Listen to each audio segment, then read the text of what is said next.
Bonsoir à tous. Aujourd'hui, notre invité du jour est consacré au tourisme. En effet, en ce début d'année 2011, nous avons demandé à Philippe Guérin, président du comité régional du tourisme de Midi-Pyrénées, de nous faire part de ses ambitions pour 2011. On l'écoute nous parler de la région et des relations qu'elle entretient avec ses voisines. Nous avons d'excellentes relations avec nos voisins, l'Aquitaine, le Languedoc-Roussillon. Au sein de la Fédération nationale des CRT, nous avons également des réflexions sur la manière dont nous pouvons appréhender et développer l'action touristique en France, avec Atout France également, qui représente à l'étranger le territoire national, mais également ses composantes fortes que sont les régions. Donc c'est les raisons pour lesquelles la présence du CRT et l'action que nous voulons mener à l'occasion de ce salon sont pour nous des éléments essentiels et fondamentaux dans le cadre de notre politique de promotion. L'avantage que nous avons en Midi-Pyrénées, c'est que les touristes ne sont pas des robots, ils ne sont pas des portraits robots, ils sont très éclectiques. Ça va de la famille, ça va de tourisme en couple, individuel, tourisme d'affaires, industriel, culturel, scientifique.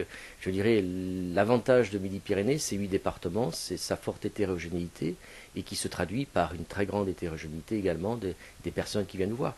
Les personnes de Hollande, des Pays-Bas, viendra plus regarder du vélo. Les Américains sont plus intéressés par le tourisme fluvial et les balades sur le canal du Midi. Des Anglais plus sur la partie gastronomie ou sur la partie culture.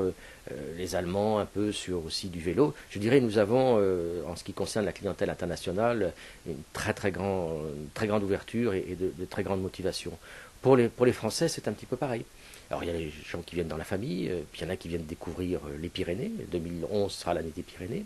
Il y en a qui viennent travailler avec, je dirais, leur société et qui veulent ensuite revenir parce que soit au travers Airbus, soit au travers également des événements sportifs comme le Stade Toulousain, ils découvrent une ville, une région et ils se disent tiens, pourquoi ne pas venir y passer un week-end ou une semaine à l'occasion des vacances. C'est à la fois effectivement un avantage fort, 8 départements, 8 pays. C'est vraiment très hétérogène. Mais également un travail fait qui a été réalisé grâce au grand site, cette politique, de dépasser ce problème qui pourrait apparaître comme étant difficile à gérer, la grande diversité, par un élément commun, une sorte de fil rouge, en mettant en avant tout ce que sont les richesses patrimoniales, culturelles, architecturales de la région. Et également des paysages et de la topographie. Quand vous êtes dans les Pyrénées, l'Ariège et Hautes-Pyrénées, c'est un paysage différent des Causses du Larzac ou celle du Lot, ou la partie Rodez qui est plus tournée en termes de paysage vers l'Auvergne. Donc vous avez la possibilité d'avoir différents, dans une même région, différents pays. Tarn-et-Garonne avec ses vergers, la Haute-Garonne avec Toulouse, son industrie, son activité, sa recherche, ses étudiants. Il y a de tout. Et le travail que nous faisons, c'est d'utiliser ces forces pour dépasser leurs faiblesses, à savoir l'hétérogénéité, les cristalliser et en faire une politique volontariste, commune et efficace. Je crois qu'aujourd'hui, les gens ont besoin à la fois d'un retour aux sources et de se ressourcer, de travailler, de s'élever par rapport aux difficultés du moment et à un problème de crise.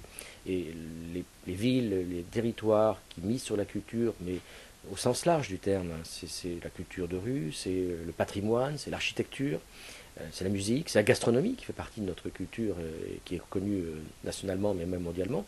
Ce sont des éléments forts, c'est la raison pour laquelle le terme culture est surtout employé à un niveau générique.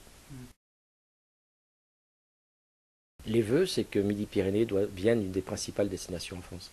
Alors je sais que c'est difficile parce qu'il y a d'autres territoires qui sont aussi attractifs, mais nos spécificités, les différents territoires, font que je crois que les gens ont besoin de ce sentiment d'appartenance à un paysage, à un pays, à une terre.